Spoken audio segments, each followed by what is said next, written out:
नमस्कार, आप देख रहे हैं सी न्यूज भारत। मैं हूं आपके साथ स्नेहा सिंह। वक्त हो गया है न्यूज बुलेटिन का।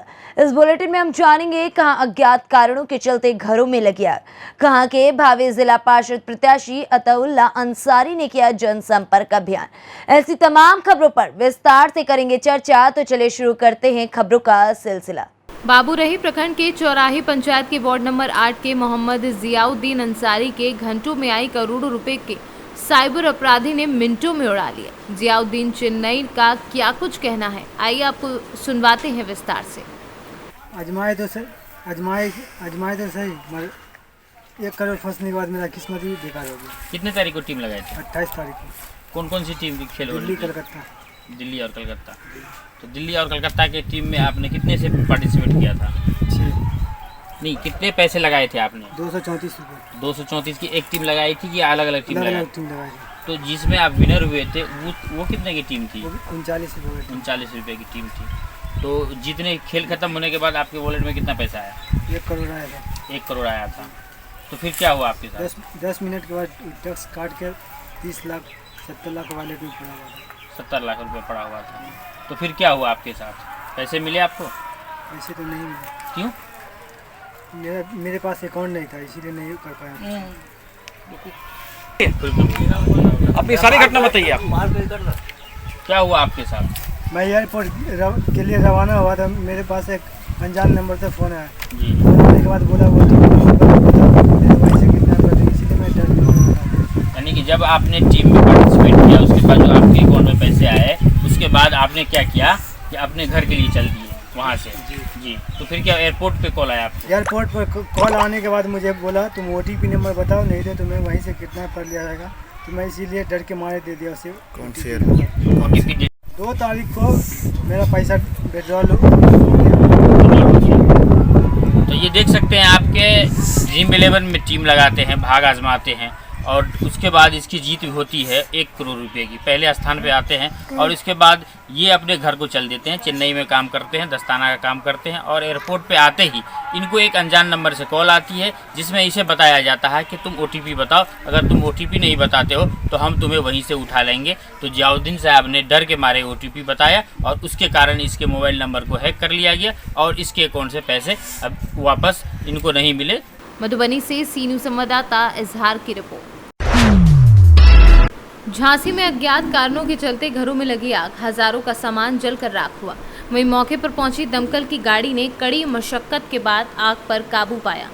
गरौठा तहसील के अंतर्गत आने वाले ब्लॉक बामौर के ग्राम पंचायत गड़वई में अज्ञात कारणों के चलते अरविंद कुमार, महेंद्र कुमार, दशरथ कुमार एवं राजेंद्र कुमार आदि लोगों के घरों में आग लग गई। देखते ही देखते आग ने विकराल रूप धारण कर लिया और आसपास के 4 से 5 घरों को अपने आगोश में ले लिया। ग्रामीणों द्वारा इसकी सूचना फायर स्टेशन गरौठा को दी गई। मौके पर तत्काल प्रभाव से फायर सर्विस गरौठा अग्निशमन केंद्र प्रभारी सुमित प्रताप सिंह द्वारा अपने समस्त टीम के साथ दोनों दमकल की गाड़ियों को लेकर मौके पर पहुंचे और दमकल कर्मियों ने अपनी जान को जोखिम में डालकर किसानों के घरों में लगी आग पर कड़ी मशक्कत के बाद आग काबू पाया। देखिए 12:21 पे ग्राम गड़वई से हमें आग की सूचना प्राप्त हुई। तत्काल फायर स्टेशन गरौठा से मैं स्वयं और मैंने अपने क्रू के साथ 2 गाड़ियों को रवाना करवाया। गांव में पहुंचते ही देखा कि गांव में आग 4-5 घरों में लगी हुई है। ये घर हैं अरविंद कुमार, महेंद्र, दशरथ और राजेंद्र कुमार के घरों में आग लगी हुई थी। फायर सर्विस के कर्मियों ने घरों में घुस के अपनी जान जोखिम में डालकर पूरी तरह से आग पे काबू पाया। ज़्यादा नुकसान नहीं हुआ है, लगभग 1 लाख रुपए के आसपास नुकसान हुआ है लोगों का। बाकी संपत्ति को 15 से 20 लाख रुपए की संपत्ति को फायर सर्विस गरौठा द्वारा बचाया गया। धन्यवाद। झांसी से सी न्यूज संवाददाता आशुतोष गोस्वामी की रिपोर्ट। पलामू जिले के तरसी पश्चिमी के भावी जिला पार्षद प्रत्याशी अताउल्ला अंसारी ने क्षेत्र के कई गांव में घूम कर जनसंपर्क को काफी तेज कर दिया है। उन्होंने क्षेत्रवासियों को कहा है कि हम चुनाव जीतने के बाद समाज के लिए आगे आने का काम करेंगे। क्षेत्र में आप घूम रहे हैं, क्या कैसा जनसंपर्क मिल रहा है? क्षेत्र में जनता के रुझान तो मिल रहा है, जनाधार मिल रहा है। लोग के का नाम है कि बाहरी के क्यों हम देवेंगे, बाहरी भगाओ और लोकलिटी बचाओ। क्षेत्र में जीतने के बाद आप जनता के लिए क्या प्राथमिकता रहेगी? पहला क्षेत्र में जीत जाएंगे, उसके बाद जनता के बीच इन टाइम हम बने रहेंगे। जो भी जनता के बीच मांग होगा उसके लिए हम खड़ा उतरेंगे और समाज के बीच एंटरटेन रहेंगे। धन्यवाद। कहाँ कहाँ आज दौरा किया आप? 6 पंचायत आज हम टरिया और कनौदी भालूगाड़ी ये दौरा किए। जनता का समर्थन बहुत काफ़ी मिला। लोग यही कहा कि बाहरी के हम क्यों देंगे वोट, जो पाटन से भगा के तरहसी आया गया है और तरहसी से लोग दुकार दे रहा है यहाँ की जनता। पहले विधानसभा में वो लड़े थे, अब जिला परिषद में आया और कुछ दिन में हो सकता है कि वो वार्ड में वो लड़ेंगे। झारखंड से सीनू संवाददाता सत्येंद्र कुमार विश्वकर्मा की रिपोर्ट। जनपद ललितपुर अंतर्गत ग्राम पंचायत बानपुर में राज्य मंत्री मनोहर लाल पंत, जिला पंचायत सदस्य आशीष रावत एवं ब्लॉक प्रमुख गुणमाला सिंह लोधी के मुख्य अतिथि में अमृत सरोवर योजना का शुभारंभ हुआ। राज्य मंत्री ने भाजपा मंडल अध्यक्ष अरुण प्रकाश द्विवेदी, जिला पंचायत सदस्य आशीष रावत, ग्राम प्रधान काशीराम रजक के साथ वैदिक मंत्रों के उच्चारण से भूमि पूजन कर योजना का शुभारंभ किया। इस अवसर पर विकास खंड बार के अधिकारी एवं कर्मचारी मौजूद रहे। योजना शुभारंभ होने के एक दिन पूर्व ललितपुर जिलाधिकारी आलोक सिंह ने ग्राम पंचायत का निरीक्षण किया था। आज तालाब मानसरोवर अमृत का कार्यक्रम यहाँ पर हमारे परम आदरणीय आशीष रावत जी, जिला पंचायत सदस्य और हमारे मंडल अध्यक्ष माननीय अरुण जी दुबे जी और हमारे विभाग के ऑफिसर्स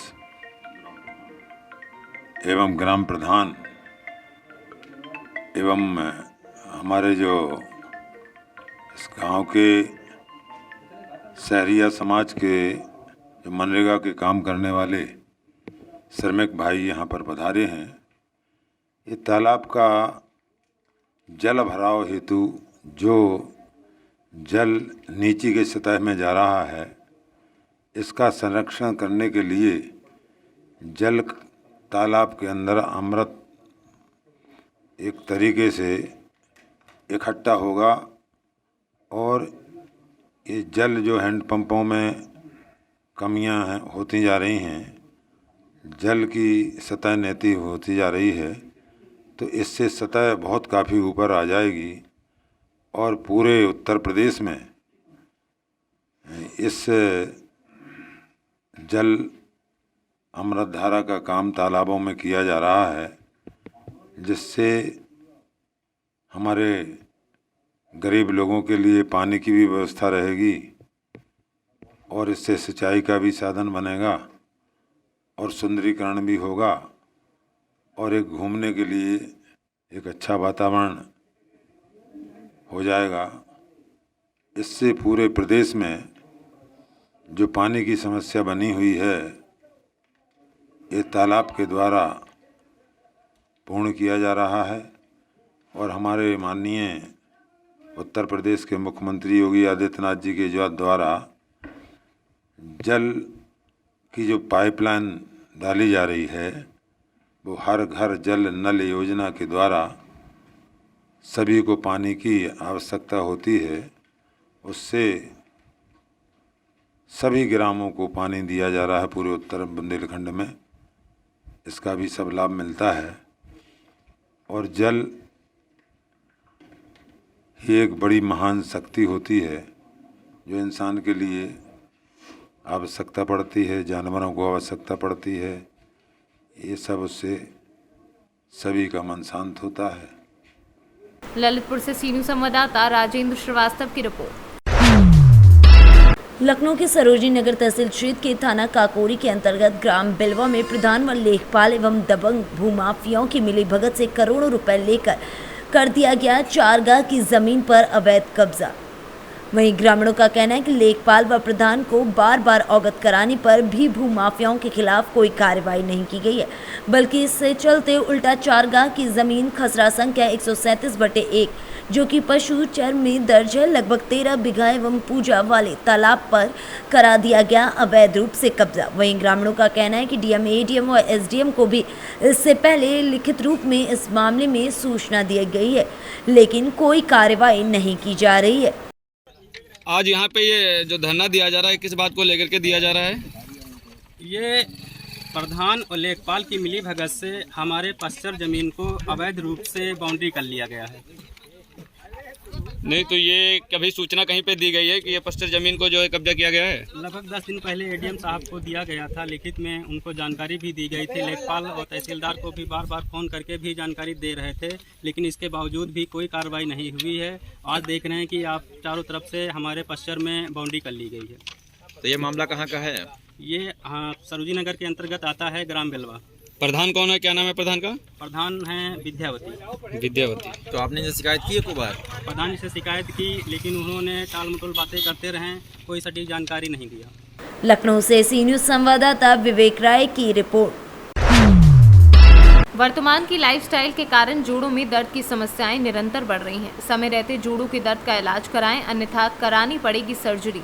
इसके बचाव के लिए समस्या होने पर तत्काल चिकित्सक से संपर्क करें। ये बात सेल्वी हॉस्पिटल के हड्डी रोग विशेषज्ञ डॉक्टर धीरज दुबे ने कही। डॉक्टर दुबे ने बताया कि घुटनों की समस्याओं के समाधान के लिए माह के दूसरे शुक्रवार को सेनर्जी हॉस्पिटल में उनसे परामर्श ले सकते हैं। उन्होंने हड्डी रोग संबंधित कारण और उपचार की जानकारी दी। वहीं दूसरी ओर मरीजों ने उनके द्वारा किए गए सफल ऑपरेशन से होने वाले लाभ को बताया। इस दौरान डॉक्टर ललित तोमर, डॉक्टर प्रशांत राणा और डॉक्टर राहुल मौजूद रहे। देखिए, आर्थराइटिस एक बहुत कॉमन समस्या है, जिसे हम बोलते हैं नॉर्मल लैंग्वेज में जोड़ों का घिसना या ग्रीस का कम होना। तो वो आजकल पहले सामान्यतः वो 60 साल 65 साल के बाद हुआ करती थी, लेकिन आजकल के टाइम पे वो काफ़ी जल्दी एज में होने लग गई है और महिलाओं में ये पुरुषों से ज़्यादा होती है। तो नॉर्मली क्या करते हैं कि हमें इंडिया में टेंडेंसी अपने इंडियन लोगों की छोटा मोटा दर्द हुआ तो हमने पेन किलर खा लिया और उसको चला दिया और धीरे धीरे करके फिर वो स्टेज 4 में आ जाती है। एक बार स्टेज 4 में अगर ये समस्या आ गई और आपकी गद्दी पूरी खत्म हो गई तो फिर आपको नई गद्दी डलवानी ही पड़ती है। किसी भी मेडिसिन से इंजेक्शन से उसका इलाज नहीं होता है। इसीलिए बोला जाता है कि जब स्टेज 1 या 2 है तो आप डॉक्टर के पास जाएँ और सलाह लें, ताकि वो आपको कुछ मेडिसिन स्टार्ट कर दें और कुछ कसरत वगैरह बताएं, क्या चीज़ें रूटीन में करनी है क्या नहीं करनी है ये बताएं, ताकि आपकी वो अवस्था स्टेज 4 में आने से बच जाए। तो आप रूटीन में अगर सीढ़ी चढ़ना उतरना या बार बार जमीन पर उठना बैठना कम रखेंगे तो आपके जोड़ों का जो घिसना है वो कुछ हद तक कम हो सकता है। मेरा नाम सुभाष अग्रवाल है, मैं आगरा के गांधीनगर में रहता हूँ। जब मैंने डॉक्टर धीरज दुबे जी को दिखाया, सेल्वी हॉस्पिटल वाले जो है, तो मुझे बहुत सेटिस्फेक्शन हुआ। मैंने तुरंत ही दिल भर गया मेरा, तो मैंने अपनी मिसेज का दोनों घुटनों का ऑपरेशन करवाया। आज मेरी मिसेज बिल्कुल स्वस्थ और बढ़िया है, खूब चलती हैं, फिरती हैं, डांस करती हैं, 3-4 किलोमीटर रोज पैदल चलती है, सारा घर का काम करती है, कोई तकलीफ नहीं है। कब हुआ था ऑपरेशन? ऑपरेशन हुआ था 1 साल पहले फरवरी में। किसी प्रकार की ऑपरेशन में नहीं, कोई दिक्कत नहीं। वर्तमान में चलने में कोई दिक्कत नहीं, कोई दिक्कत नहीं है, बिल्कुल भी। मैं बहुत खुश हूँ। आगरा से सी न्यूज़ संवाददाता अनुज उपाध्याय की रिपोर्ट। मध्य प्रदेश का दतिया जिला, जहां निरंतर अपराधों में हो रही वृद्धि और अपराध हो जाने के बाद पुलिस का आता है वही बयान कि हम कर रहे हैं जांच।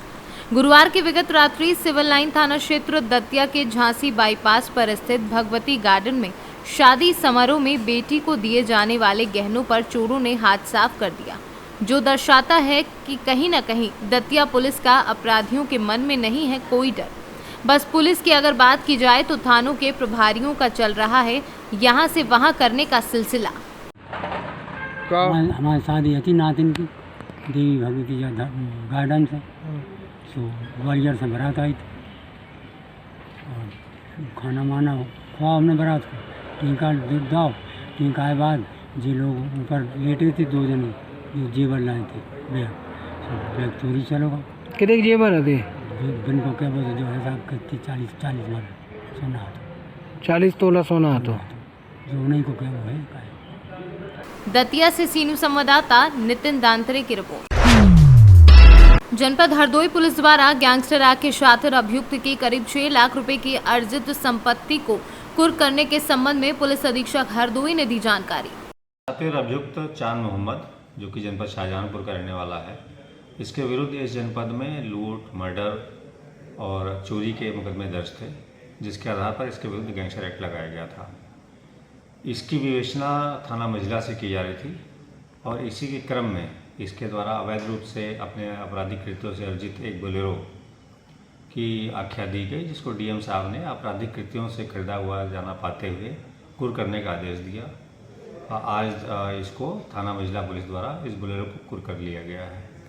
हरदोई से सीनू संवाददाता प्रशांत तिवारी की रिपोर्ट।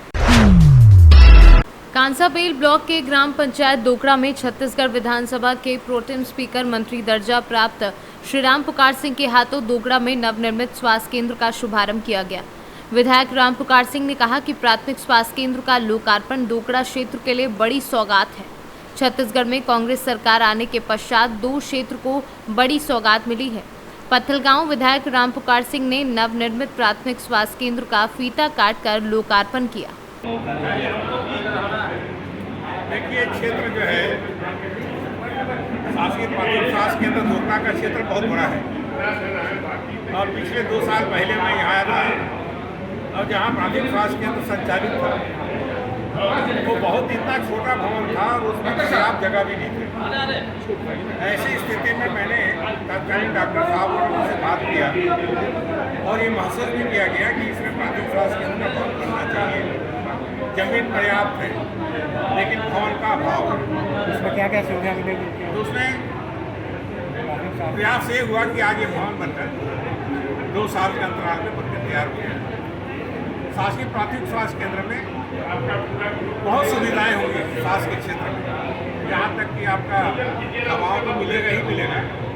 डॉक्टर स्टाफ है, 3 डॉक्टर यहाँ रहेंगे, कम से कम 5-7 नर्स मिल जाए, बेडरूम बढ़ेंगे, प्रसव का बेड बढ़ेगा। यहाँ 6 बिस्तर का कम से कम बेड है, यहाँ 2 बिस्तर आपका प्रसव का है और आपका टेस्ट है, लेब वगैरह रहेगा, खून जाँच यही होगा, यूरिन जाँच यही होगा, मलेरिया की जाँच यही होगा और खांस वगैरह का है, खखार वगैरह है, उसकी जाँच यहाँ होगा।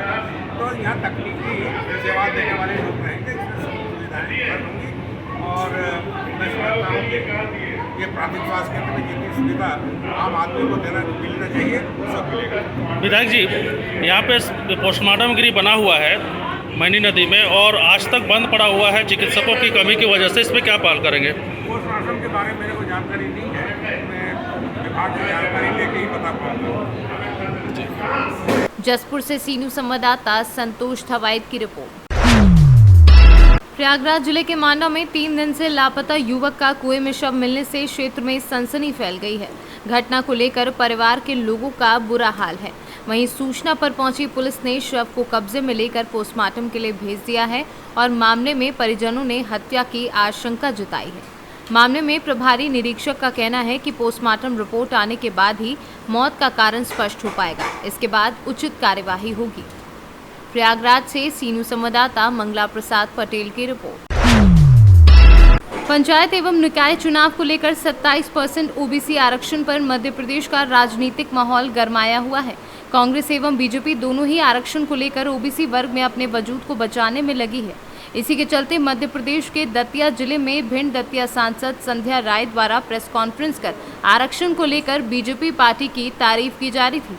इसी दौरान दतिया जिले में बढ़ रहे अपराधों को लेकर किए गए सवाल पर सांसद बोली, वैसे दतिया गृह मंत्री का जिला है कहकर गृह मंत्री की तारीफ की, लेकिन बढ़ रहे अपराधों को लेकर उन्हें संसदीय क्षेत्र की नहीं कोई जानकारी जैसी बात कही। लेकर आज आप लोगों के बीच में आप लोगों से चर्चा करनी थी। सांसद महोदय जी, क्वेश्चन है, जैसे कि आप दतिया की सांसद हैं और आप देख रही हैं दिन प्रतिदिन क्राइम बढ़ रहा है, इस पर आपका क्या कहना रहेगा?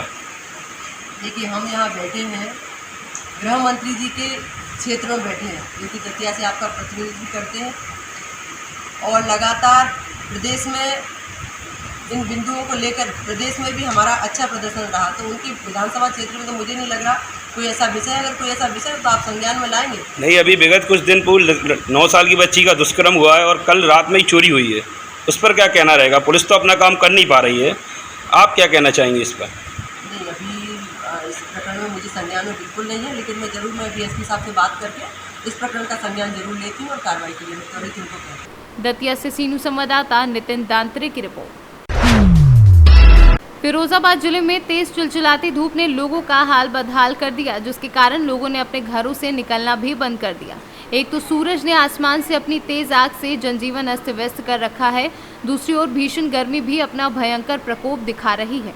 गर्मी के इस मौसम में राहगीरों को ठंडा पानी मिल सके, इसके लिए जनप्रतिनिधियों ने बीड़ा उठाया है। रोटी बैंक के संयोजक राजीव गुप्ता के नेतृत्व में रोटी बैंक के सदस्य आशीष अग्रवाल और अंकुर वर्मा ने शुक्रवार को नगर के सुभाष चौराहे पर शीतल जल से भरे 2 ड्रम की पियाऊ लगवाई, जिसका शुभारंभ सीओ कमलेश कुमार ने फीता काट कर किया। नए पियाऊ का उद्घाटन किया गया सुभाष चौराहे पर लोग आते थे प्यार का। तो ये जो है आशीष अग्रवाल और अंकुर वर्मा जिनकी तरफ से जो रोटी बैंक चलाते हैं ये लोग, उनकी तरफ से रखवाया गया है, एक नेक कार्य किया गया है। इसके लिए ये लोग बधाई के पात्र हैं। मैं इनको धन्यवाद देता हूँ कि ऐसा सोचते हैं। यहाँ पुलिस भी रहती है, वो भी पानी पिएगी, जो भी सवारियाँ आती हैं लोग बस से करते हैं, उनके लिए पानी की अच्छी व्यवस्था की है, ठंडे पानी की। ये लोग साधुवाद के पात्र हैं। फिरोजाबाद से सीनू संवाददाता सन्नेश कुमार गुप्ता की रिपोर्ट। झांसी निवासी शबाना कुरैशी पत्नी समीर कुरैशी ने पुलिस को दिए प्रार्थना पत्र में बताया कि उसकी शादी 2019 में समीर पुत्र सजाउद्दीन निवासी गाड़िया फाटक थाना प्रेमनगर झांसी के साथ मुस्लिम विधि के अनुसार हुई थी, जिसमें सामर्थ्य अनुसार दहेज एवं एक कार दी थी। शादी के बाद पीड़ित जब अपनी ससुराल पहुंची तो कुछ दिन बाद ससुराल वाले 10 लाख रुपए की मांग करने लगे, जिसको देने में पीड़ित के पिता ने असमर्थता जताई, जिससे नाराज होकर ससुराली जन पीड़ित को शारीरिक यातनाएं देने लगे। इस दौरान पीड़ित के पिता का देहांत भी हो गया। का नाम? मेरा नाम शबाना कुरैशी है। क्या दिक्कत है आपको, क्या समस्या है? मेरे हस्बैंड है, वो मुझे टॉर्चर करते हैं, 10 लाख रुपये लेकर आओ अपने घर से। और मेरे हस्बैंड समीर कुरैशी हैं, मेरी सास कौसर, सजाउद्दीन सर, आमिर आलम देवर, काफ़ी का नंद है। सब लोग मुझे टॉर्चर करते हैं, मारते पीटते हैं और 10 लाख रुपये की मांग करते हैं। और मेरी बेटी को कहते हैं तेरी बेटी को भी मार देंगे और मुझे उससे कहते हैं कि तलाक दे दो। तो आपने एप्लीकेशन दी एसएसपी साहब को? दिए मैंने, तो वहाँ अभी मुझे मतलब कोई वो नहीं मिला है, कोई किसी ने एक्शन नहीं लिया। और थाने में भी रिपोर्ट डाली थी, थाने वालों ने कोई एक्शन नहीं लिया, कहीं कोई एक्शन नहीं लिया जा रहा अंकल, इसलिए मैं आपके पास आई हूँ। ब्यूरो रिपोर्ट, सी न्यूज़। सिकंदरा थाने में तैनात सिपाही अरविंद की दबंगई का वीडियो वायरल हुआ। बेटी ने दिखाया पुलिसिया पिता का रौब, दुकान मालिक को नहीं दिए चप्पल के पैसे, रुपए ना मिलने पर सामान देने से दुकानदार ने किया इनकार, तो गुस्साई बेटी ने सिकंदरा थाने में तैनात पिता को बुला कराई दुकानदार की पिटाई। सिविल ड्रेस में दुकान पर पहुंचे सिपाही ने दुकानदार को पीटा, जिसका वीडियो वायरल हो रहा है। आपका नेहा देवी। पति का नाम? मनोज कुमार। कहाँ रहते हो? सिकंदरा पटेल नगर में। क्या घटना घटी आपके साथ? 2 लड़कियां आई चप्पल लेने, अंदर मैं दिखाती रही और फिर वो मैंने कहा कि रेट पूछ लो जाके बाहर, तो बाहर रेट पूछने गई तो कहने लगी हम पैसे नहीं देंगे, हमारे पिताजी पुलिस में हैं। धमकी देने लगी कि अभी हम पापा को बुलाएंगे, तुम्हारी औकात पता चल जाएगी। तो उनके पापा आए बिना वर्दी के, गाली गलौज करने लगे। इतने में हम कहा तो हमारे पति को खींच के मारने लगे बड़ी बाजार में। अभी सास ससुर ने कहा तो उनको भी गंदी गंदी गालियाँ देने लगी और बार बार यही धमकी देते हैं कि हम पुलिस में हैं, यही खौफ हमारा है, तुमको हम डरवाएंगे, बार बार यही कहेंगे। क्या नाम है उनका? अरविंद कुमार जी। क्या नाम है आपका? मनोज कुमार। मेरे पिता का नाम मोहन लाल है। मैं पटेल नगर सिकंदरा में रहता हूँ और पटेल नगर में हमारी जूता चप्पल की दुकान है। वहीं पर पुलिस वाले की लड़कियां 2 चप्पल लेने आई और उन्होंने पैसे नहीं देना चाहे, या पैसे नहीं दिए, मान लो उनके वो अपने पापा की धमकी दे रही है और पापा को लिवा के आई और उनके पिता सिविल ड्रेस में आए सिपाही हैं और उन्होंने हमें मारा बहुत और इसके बाद गालियाँ देते रहे। दहशत में हम लोग बहुत हैं, इसलिए हमको इंसाफ मिलना चाहिए और हर प्रकार से हमें न्याय मिले। आप न्याय के लिए कहाँ जाएंगे? हम एसपी साहब के पास जाना चाहते हैं। तो क्या संदेश, क्या मामले को लेके जाना चाहते हैं एसपी साहब? इन्होंने हमको बड़ी बाजार में मारा है और गालियाँ दी हमारे माता पिता को। कानपुर देहात से सीनू संवाददाता दीपक श्रीवास्तव की रिपोर्ट। रायसेन जिले के प्रभारी मंत्री अरविंद भदौरिया का आज रायसेन दौरा कोर कमेटी एवं रोगी कल्याण समिति की बैठक में हुए शामिल। कलेक्ट्रेट सभा कक्ष में हुई बैठक अरविंद भदौरिया ने प्रेस से चर्चा भी की। मंत्री के साथ जिले के सिलवानी विधायक रामपाल सिंह, पूर्व विधायक रामकिशन पटेल बैठक में शामिल हुए। मध्य प्रदेश सरकार चाहती है कि 2022 के परिसीमन के आधार पर ही नगरीय निकाय चुनाव हो, ये हमारी मांग है। हालांकि ये निर्णय राज्य चुनाव आयोग को करना है। ये बात आज सहकारिता मंत्री अरविंद भदौरिया ने प्रेस से चर्चा करते हुए कही। सरकार तैयार है, भारतीय जनता पार्टी के कार्यकर्ता तैयार है और जनता जनार्दन की कृपा से भारतीय जनता पार्टी अधिकतम जगह, मैं आज आपके सामने कल फिर बैठूंगा आगे, अधिकतम जगह भारतीय जनता पार्टी जीत के आएगी। यहाँ पे अभी 3 नगर पालिकाएँ हैं और नगर पंचायतें कितनी हैं अपने पूरे जिले की बताइए? 3 नगर पंचायत है, 8 जो है ना 8 नगर पंचायत 3 नगर पंचायत, ये सब में भी भारतीय जनता पार्टी जीत के आ गई। धन्यवाद, सबको डांट दिया है। 2019 में जब इन्होंने ये किया था क्या परसिमन वगैरह, तो अंधा बाटे रेवड़ी और चीन के दे, कांग्रेस ने पूरा तोड़ डाला था। इसलिए हमारी मांग ये रहेगी कि 2022 के आधार पे, परसिमन के आधार पे ये चुनाव, ऐसा हमारी डिमांड है। ये निर्णय किसको करना है, ये इलेक्शन कमीशन को करना है। रायसेन से सी न्यूज़ संवाददाता अरशद मसूद की रिपोर्ट। फिलहाल इस न्यूज बुलेटिन में बस इतना ही। देश दुनिया की ऐसी तमाम खबरों को देखने के लिए बने रहें सी न्यूज़ भारत के साथ।